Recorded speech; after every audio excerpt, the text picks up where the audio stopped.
Hello and welcome to How to Vlog, a guide for the aspiring vlogger. In this video I'll be showing you how to choose some equipment for yourself, and I'll also have some suggestions in the description below.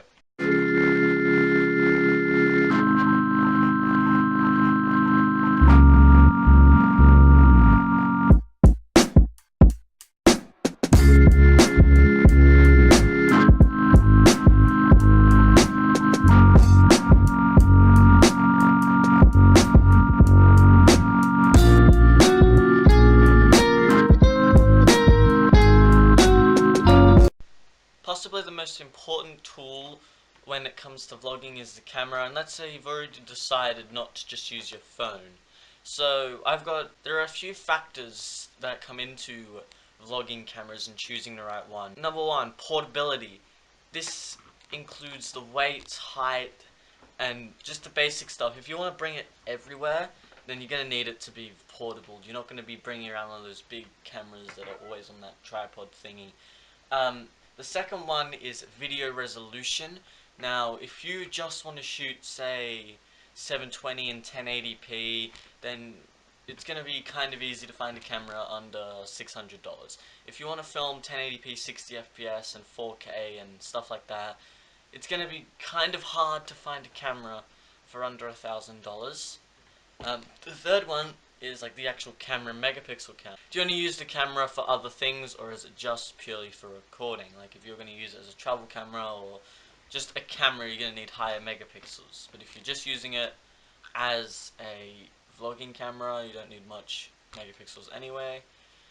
So yeah, if you're still unable to decide, I've got a few options for you just out of everything. So for under $300 you can get the Lumix TZ57, I think. Yeah, I think that's it. It shoots 1080p, and I'm pretty sure it has 20 megapixel camera. It has a flip screen as well. For $250, so even cheaper, you can get my current camera, which unfortunately only records at 720p, 16 megapixels. It's a really light camera. I'm picking it up now. Pick it up with 2 fingers, which is kind of easy. I can't hold it with 2 fingers because of how it works, but anyway, yeah. And then for under $600, you can get the Lumix TZ80 or 90, both of them the same price. They both do the exact same thing, except the TZ90 has a flip-up screen.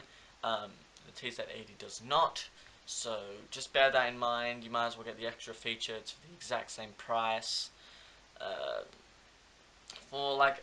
For $1,000 you can get a Nikon D5600, which has 1080p 60 FPS, and also the $600 one does have 4K, but I don't know how good that is.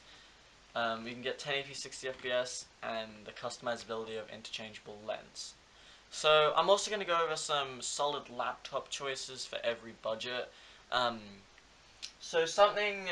If you want a laptop for under $300, which I know seems extremely hard to do, trust me, it isn't. Just look on websites like eBay, they do a lot of them. Anything can edit. You can edit on almost anything.